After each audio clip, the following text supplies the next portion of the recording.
What up, everybody? Welcome into Lincoln Financial Field, Philadelphia, Pennsylvania, where the Commanders get their 5th win of the season. They wrap up the 2025 campaign with a 5-12 record, the inverse of last year's 12-5. I'm JP Finlay. Mitch Tischler. This is Beltway Football, brought to you by MGM National Harbor. Mitch, dude, let's just get right to it. I know a lot of people are going to be mad about draft position. The players and the coaches don't care about draft position. Players probably won't be here. Coaches want to win games. I'm still shocked at how uninterested Philly was in getting the 2 seed. But I'd much rather play the Packers than the Rams. And the opportunity to host back-to-back playoff games. But regardless, Washington, this was not a pretty game. They're not going to talk about this one in Canton many years from now. But credit to Josh Johnson, pretty good with the football, had the pick, had the fumble. Washington did enough. They ran the hell out of the football, even if it wasn't all that successful. Defensively, they did enough. Eagles fans that were really excited about Tanner McKee, I imagine that ship has sailed. They won the game. It looked like they were going to get the 5th pick. They end up going to 7th. I'm sure we can look at the draft value chart for how significantly different 5 to 7 is. I doubt it's that significantly different. I don't know. Yeah. Listen, I would have loved to have seen them come out and lose this game, basically because they couldn't win games when they needed to. Well, and then the breaks they got with the Giants and the Browns winning. Both doing. But as we sit here and talk about this win, this 24-17 win, and I just think about the last time we were here at the Link, NFC Championship game. Yeah. You and I were talking to Pete Davidson here in the postgame. Obviously, it was a disappointing game then, but the feel of this season is just it's obviously been a super tough season and frustrating and annoying and all those different things. Maybe come April I'm going to be upset about 7 versus 5, but we talked to Josh Johnson. You and I were basically the 2 folks in the post-game presser. You could see how much it meant to him. He talked about his family being here, his wife, his kids. They were probably too young to see him when he was a better quarterback or playing more in 2018, right? Yeah. And now they get to see him go out there and win the football game and make the play to win it. Right, he had the nice play at the goal line where he juked out. Well, and he said that was his option. Yeah. He could have handed it off. He could have thrown it, and he just called his own number and made the right read on it. Certainly happy for Josh, who's a class act. I was in the tunnel when they came off after winning the game. A lot of smiles. Dude, it wasn't overly jubilant. No, it was. Yeah. It seemed appropriate. And I heard Nick Allegretti say, "Well, it wasn't pretty, but we got the win." So, I think they understand this is still a wildly disappointing year. I don't think any opinion of what they put together this year changes based on 5-12 or 4-13. No. Still, listen. If you're at home screaming about draft position, I get it. The players don't care. The coaches don't care. Now, you could say, well, the front office should do something. Like, you can make guys inactive or something. Dude, they were playing their 3rd-string quarterback. Right. It's not like they brought Jaden back out. The entire offensive line was basically backups. I mean, a ton of injuries. Perhaps more alarming, defensively, that was pretty much their starters, minus the guys that have been hurt. Like, nobody was shut down defensively. Yeah. Payne was out there, Kinlaw, Von Miller, Bobby Wagner. Credit to Von Miller for getting a sack, making $500,000. Another $500,000, $1 million overall this season. Moving into the top 10 all time in sacks. Number 9 overall. Very cool for Bobby Wagner to get to that 2,000 tackle club. Even cooler that London Fletcher, who's one of only 3 members now, is here to present him with the special jersey. Like, those are cool moments.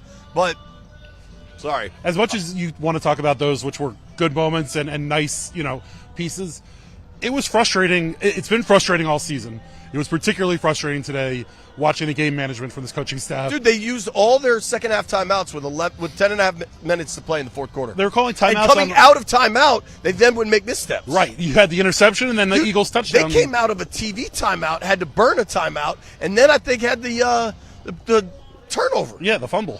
It's been mind-boggling this year because they were so aggressive and so good in all those moments last year, but as a final, thought about this season and watching this game, that's going to be the lasting memory I have for Dan Quinn for this year. Was just obviously the injuries played into the wins and losses, but his inability to get game management correct this whole season and the wasting of time. They did execute the end of the first half pretty well. They got the punt, they got upfield to spike it, and for Moody to make a 56-yarder. For them to try the 56-yarder with Moody, I was surprised by. But especially after he missed a 24-yard bunt. Had they not burned that first quarter timeout, who knows what that would have looked like at the end of the half. Well, and it wouldn't have been such a fire drill to try to spike it. Exactly. And get it. Exactly. Yeah, sure. I mean, there's a lot of different pieces. Game management's been frustrating.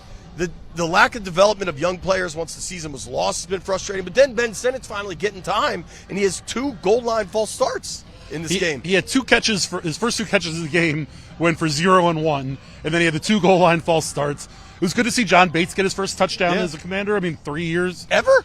It's his first touchdown, I believe, in 3 seasons. I think he's been here longer than that because he's already gotten it. All right, first time in 3 seasons. But either way, I mean, the point being, it's been a long time for him. Revo got his first pick since 2020. Yeah, I was like, dude, first one since 2020. It's like against the same team too. You got to use the Tress pick, which was great. Yeah, we got a good Tress pick. Yeah, I mean, I still don't understand punting rules. Like, if they make contact at the 1, you want them to get the ball at the 1.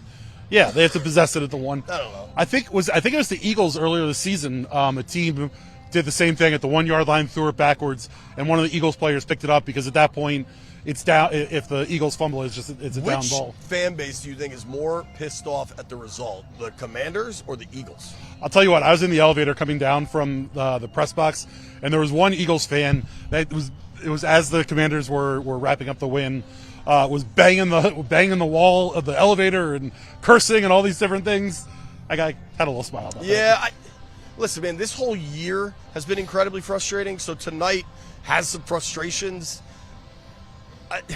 If fans are mad, I get it. I can't say I'm mad. Like, if it was, like, you remember when the Giants beat the Commanders a couple years ago that allowed Washington to take Jaden? Yeah. Like, I don't know, the 5-7, Reuben Bain, David Bailey, like, you know what I mean? Like, I don't know what it's going to end up looking like. It's the second time in the past 3 years that the Eagles have screwed up the Commanders' draft positioning based on end of game Not situations. to try to draw too much from one result, but I guess what we experienced this entire offseason was that it was inconsistent. Like, it was haphazard. Like, oh, we're going to build through the draft. Okay, we're going to send 4 picks to go get Laramie Tunsil. Okay, well, you want a left tackle. But you told us all year that Brandon Coleman was your left tackle. Right. And then you draft Josh Connerly. So what the heck is Brandon Coleman for you? So snap. There's so much inconsistencies. And then for this game, if this staff and this front office and everything we've been told, super analytical, we're going to go by the numbers. Like, if you're playing it by the numbers, then you're not playing to win. Well, and yet they clearly were playing to win. Yeah. And playing to win is never going to be, like, players on the field are going to play to win, period. But you can make different decisions. You could have gone for 2. You could have gone for 2. In the fourth quarter, Cliff was dialing up those deep balls, and they kept getting the PIs on it. I mean, if you're playing to lose, you can play that fourth quarter, turn around, hand the ball off. A call could have come down from upstairs to play this differently. Right. I also wonder, and we heard the report Saturday from Diana Rossini that there's a disconnect between Cliff Kingsbury and Adam Peters. Cliff today, there were times where you're like, oh, I wonder if he's making a point. I think they had more carries to their running backs in the first half than they had all year. And at the goal line a lot more than the deep shot to Terry late, certainly. I mean, now I don't blame them for calling deep shots when Philly's corners just were outclassed. I mean, there were so many PIs called, and Terry and Debo kind of got what they want on the edges in a lot of capacities.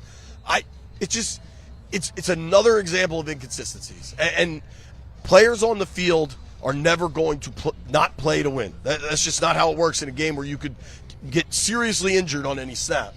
But with the Cliff stuff, there were 2 things that were interesting. Josh Johnson was under center much more than we've seen quarterbacks. I asked Josh season. about that. Right. And I was like, was that part of the design? He's like, yeah, it kind of was. And earlier, before you walked in, I asked him about what his impression of playing for Cliff was. And one thing he pointed out was this week was his first, he was talking about how Cliff took a lot of input in what he wanted to do. You were in for that? Yeah. Okay, I wasn't sure whether you were. Sorry. Either way, sorry. And so I imagine he's like, I didn't know Cliff. I had never worked with Cliff. Right. So I imagine that was part of the under center stuff. The other thing that I thought was interesting today was you saw Deebo Samuel in motion a lot more today than I think we've seen.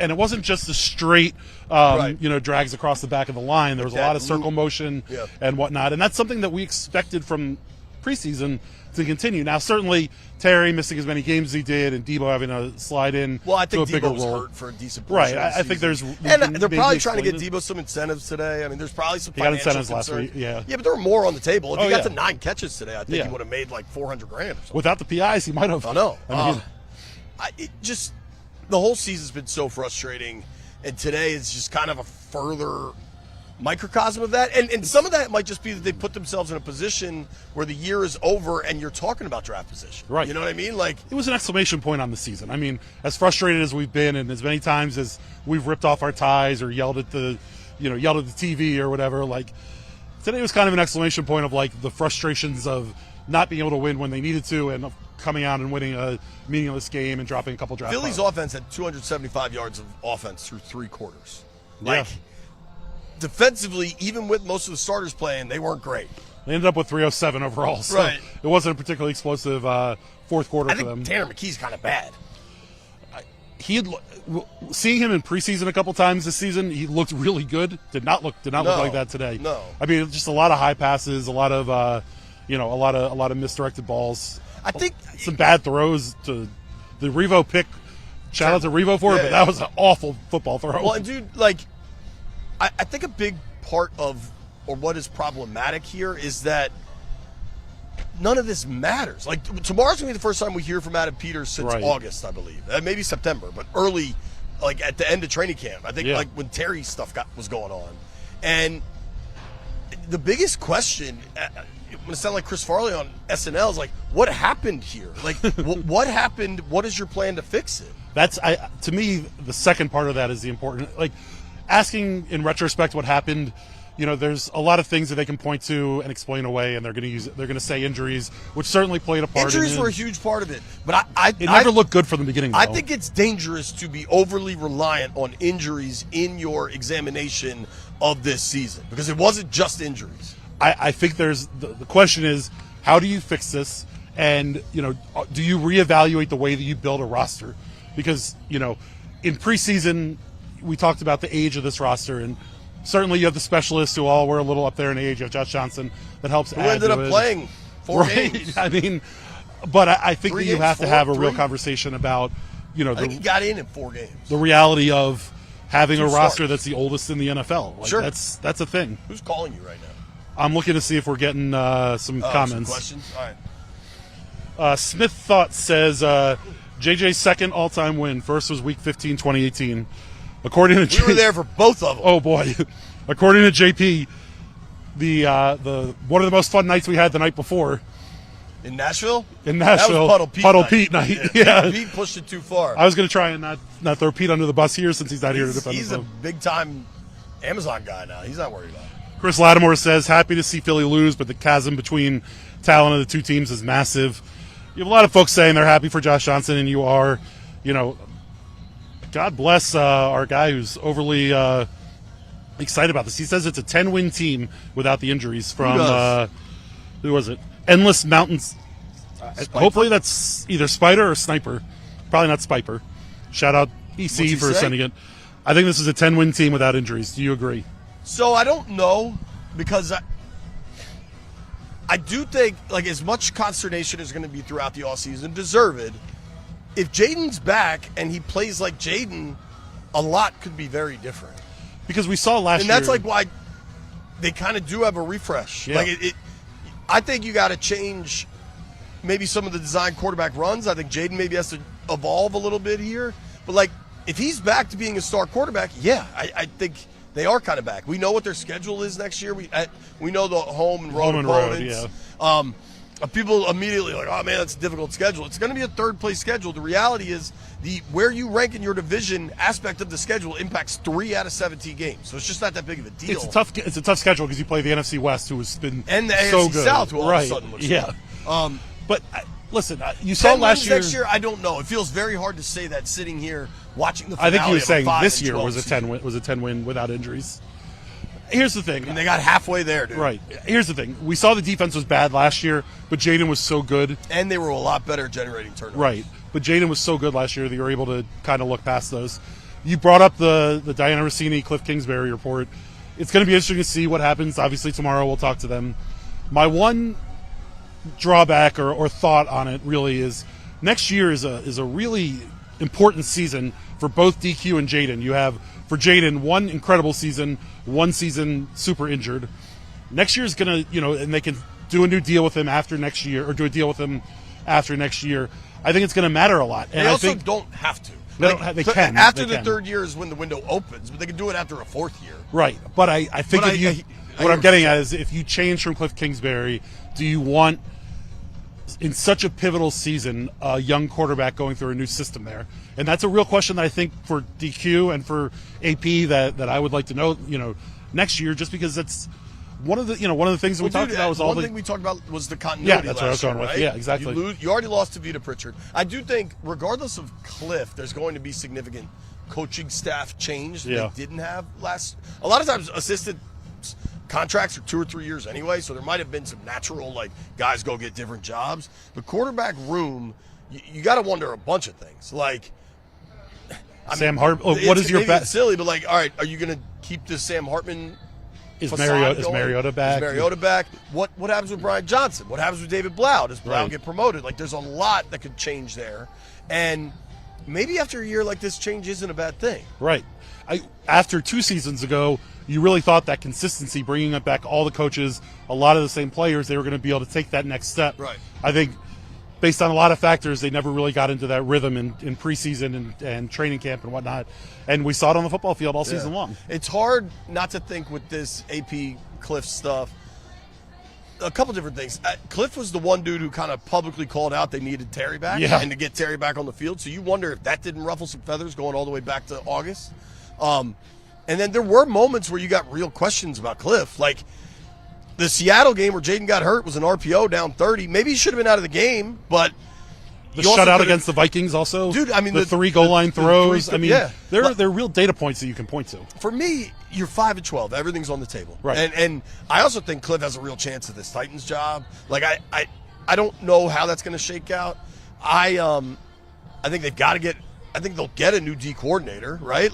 I don't know how you could roll back with Witt after you demoted him in season. Do you have to fire Witt, or can you come back next year with Witt as a maybe his passing game coordinator anyway, or something? Yeah, but would you? But I hope. I'm not calling for any one person's job, but I hope they look at this year and say, okay, we do have to make some changes. Yeah. And to me, it's yeah, we can't bring you back, Joe. We love you. You're a great guy. Every football player, every football coach understands the reality. Everybody gets fired. That's what they all say, right? It's never goodbye. It's see you soon. After all the success last year, they deserve the latitude of not getting hammered in preseason and whatnot about some of the questions that we had brought up. But now you need to see that they're not complacent and that they're ready to take the next step and that they're going to spend money in the right places and, sign, we talked about it on the last podcast. They need more stars. They need more game-changing players. And that's something that this team just doesn't have with Jaden not on the field. No, totally. And get Terry back. I mean, they got a lot of decisions to make from a roster standpoint. Wide receiver. We'll get some information from AP tomorrow. Probably not a lot. I imagine he's pretty defensive right now, and that may be part of what's going on. But to me, it's not a teardown, but you got to really thoroughly that's why I keep harping on it's dangerous for them to be too pointed at injuries are the reason we fell apart, because there's more to it than just that. Dude, I mean, defensively, they were their defensive success early in the season, and there wasn't a ton of it before everybody got hurt, but it was Kinlaw and Payne had to be dominant, and then Dorrance Armstrong was getting you pressures. Wouldn't you like more options than that? Yes, and you need better play on the outside too. Trey Amos was good when he was in there, but he's a young guy. Everyone wanted to talk about Jaden's second-year regression. Is Amos going to have something similar on the outside? Mikey didn't play particularly well inside. Outside, he made some more plays, but still got beat, still got penalties. I want a real assessment of the coaching philosophies. Dude, there was a play at the goal line where you're at the goal line and Sam Still's trying to grab the ball out rather than make a tackle. Yeah. Dude, sometimes ball isn't life. Sometimes tackling a guy before he scores is life. They benched Quan Martin to start the game here. I mean, Jeremy Reeves got the lion's share of those safety. I don't know what the coaching thought is behind that. And it was the Cavante Turpin play on Christmas Day that was like the straw that broke the camel's back. Yeah. You're 4-11 going into that game. Like, how many straws? It's a day late, the dollar short. Lower the straw limit. Yeah. Like, decrease straw capacity. You know what I mean? There was a camel that carried me, so camels can carry a lot of straws. And clearly this year they let a lot of those straws what do we need to do? I don't – Josh Johnson, you want to give him a game ball? You want to do game balls? Yeah. Well, let's think Total Wine first. Sure. Great place. We talk about it all the time. JP's just there constantly. I'm getting points on the app, man. Yeah. Game Balls and Goats brought to you by Oarsman Automotive of Virginia. Shout out to Garv. They actually took very good care of me. We had a very weird car situation. May or may not be getting a new car. A lot of TV. Another one? Well, we haven't gotten Yeah. A Camry? No. Or Corolla, which is one Corolla. Lauren, you're driving a Corolla. See how that goes. Yeah. Driving carpool. Game Balls, I think you mentioned a bunch of the individuals. Wagner, the historic. Yeah, Vaughn getting the top 10. Yeah. Vaughn getting got $500K for 7 sacks, another $500K for 9 for $1 million in bonus. It's good money right there. Good money right there. Hell, I take it. I think those guys deserve it. I don't know that there's a whole lot of others. Bates, maybe. I mean Johnson. I think Josh Johnson. He had 2 turnovers, but like at some point, like the special personal moment for him matters. I don't know. Maybe it doesn't, but Revo with the pick. Yeah. They're saying that it might not be a hip drop tackle, the one that hurt Calcaterra, but that was a Revo tackle. Sure looked like a hip drop tackle. Sure looked like it. It's a tough thing. The NFL has to figure something out. My goats, and maybe it's not for the season, but so I got my typing fingers out yesterday when I saw the Rossini report. Because here's my thing with Cliff. Like, if you're making a change at OC at 5-12, like, okay, go for it, right? But the defense was so much worse than the offense. In totality, offensively, they ranked kind of middle of the pack. The run game was pretty good. Defensively, pull the stats. Yeah. Look at any stat you want. They were terrible. Bottom of the basement across the board. And so, like, I'm just giving season-long goats to AP and DQ. In no fashion am I saying either should be gone. They earned to have a bad year by having a really good year last year. Yeah. But the examination needs to be thorough, and the light needs to be shined on the people at the top.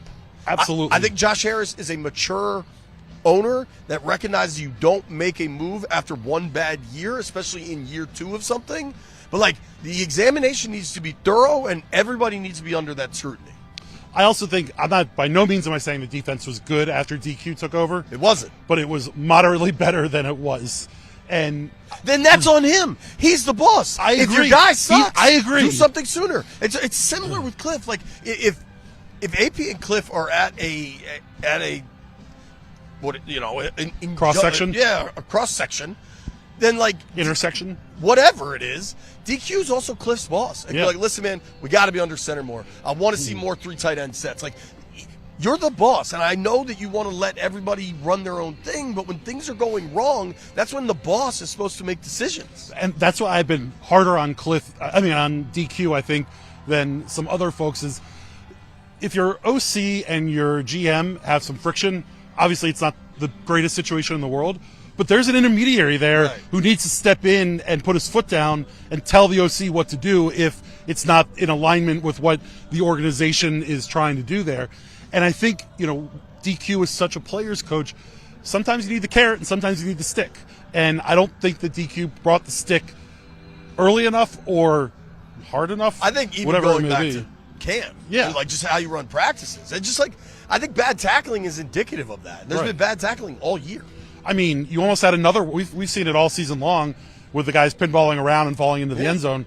It almost happened for Bigsby right down here behind us, which was just it's tough to see that continue to happen and not improve. And the tackling was bad early, and you can point to training camp, being a little bit lighter or whatever. Is there any part of you that thinks if the Eagles were playing their ones, Washington's effort tonight would have gotten the win? No. That to me is like the far more important picture than the 5th pick or the 7th pick. This team wasn't good enough to compete in the division. Right. They beat the Giants, who were terrible. The Cowboys could name their number on them offensively anytime they played, and they're not good enough to beat Philly. Oh, by the way, they spent last offseason chasing these guys. Right. And you're not close. So, like, The rest of this is window dressing. The organization needs to get significantly better and understand that their approach from last year did not work, and it's not just injuries. Right. It's the age of the players. It's the athleticism of the players. And not that they were cheap last offseason. They were kind of cheap. But, yeah, there were opportunities to spend some money, and they didn't go out and do it. Now, granted, Laramie Tunsil, I guess, counts towards that in some capacity, but they need to spend money this offseason. There are very obvious positions of need, places of need, speed on the outside, secondary help, edge rushers. You know, the edge angst that we talked about all offseason materialized pretty much all season. And the lack of speed on the outside was certainly a problem. They weren't able to hit deep shots very much. Part of that, obviously, was Terry being out, but not having anybody opposite Terry to start pulling safeties away from him. And it's been a problem. They kept, all the older receivers, they kept getting work in. None of those guys had wheels to really make a difference. They need difference makers, period.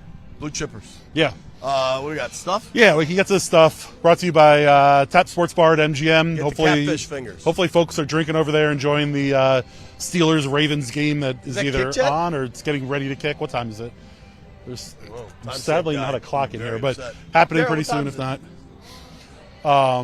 DJ, come show the people how much Caps gear you have on. DJ, come on, show head the to people. toe in Caps gear. Is that a Wiz shirt underneath? Come no, show the people. That's a Caps shirt. Oh, that's Ovi. Come here. Hey, shout out to the Caps for sending out some gear for it. That was for our photogs who worked very hard at a lot of these DJ looks games. sharp. He does. Caps, hockey DJ. We'll go to the stuff. Over-unders. JP won the regular season, then also won the press. You were 2-1 today. You were 2-1 today. I was 1-2. Okay. Or you were, whatever it was. You won it. Huzzah! Which was great. 100 chips. I won both of them. So at the end of the year, we ended up with a big split. Neither of us hit a Benji bet all year. I will say I ended up chips in the chips world for the season. Probably significantly. A couple hundred chips. Like probably 4 or 5 units or so. That's 100, which is good for a season. Yeah. I'd take it any day of the week. I had a weird stretch where I wouldn't bet against these guys, and I was trying to come up with other stuff. It's just not my game. But I mean, you saw early in the season we both were getting absolutely crushed in chips, right? Because we kept expecting this team to make it to turn the corner, and it just never happened. It never happened for him, and just stayed straight. Nobody turned to any corners. We're back to an off season that has become very familiar here in Washington. Where it's funny, we were joking with our boy Dave Zangaro, who covers the Eagles, talking to him earlier, and he was saying, man, I haven't had an off season. He's like, I haven't gone into a week 18 where I know it's over. He said since 2020, and then once in the last 10 years covering the Eagles. And I was like, we're the exact opposite. Bro, I'm very used to this. Last year was the outlier, and let's hope let's hope this year is an outlier with this new administration and stuff. Yeah, we'll see though. Yeah, it's going to be interesting. The only other point that I wanted to make was the Seahawks went out, signed their offensive tackle Charles Cross to a 4-year, $100+ million deal, 25, 26 million a year. It's a nice little data point for what this team's going to have to do with Laramie Tunsil, or at least where they're going to probably start at. Younger, but yeah. He's younger, so maybe he gets more years, but the amount per year, the 26 per year. Yeah, I always thought that, 27-ish. Yeah, I think Laramie might get a touch more than him, but at least we have a good data point, and we've talked about it going back to the Deron Payne, John Allen days. The longer you wait to sign the guy, the more deals get done, the more that number changes. Similarly to what we saw last year with Cortland Sutton and Terry McLaurin. You got to get this thing done. That one was more unique because Terry just didn't have the leverage, unfortunately. But it's a good little case study to see how they handle the Tunsil stuff, because it's no secret what needs to be done. Right. And if you wait and belabor it, and this gets to July or whatever, because listen, Laramie's not going to come to anything anyway. That dude ain't coming over. He didn't come last year either. So he won't be holding out because of the deal. He's just not going to come. He moved, I believe, his family. I believe he lives full-time in Tuscaloosa. I think it's Tuscaloosa because that's where his strength coach is. He's working out all the time. He's got his own private strength coach that he was with, I think, going back to his college days. And he had Connerly out there this last offseason to work with him a little bit. So we're not going to see Laramie much. And he's his own agent, so there's not a Buddy Baker intermediary for people to be mad at. Or David Mulligetta with Jerry Jones issue going on there. But it's been a hell of a season here. Really wish we would have been able to do this for a lot more wins. This year existed. Yeah. Feels fitting to be sitting here in the cold Philly night talking about Yeah. the end of another Commander season. It sure does. This, sadly, has been the place for it a lot, whether it's the one good year or a lot of bad ones. Yeah. All right, we're out. AP and DQ tomorrow, maybe a pod tomorrow, Tuesday. Then we have a TV show later in the week. TV show later in the week, and we'll have pods all season, like all off season, like we normally do. We'll have some TV shows through the end of January through the Super Bowl. Okay.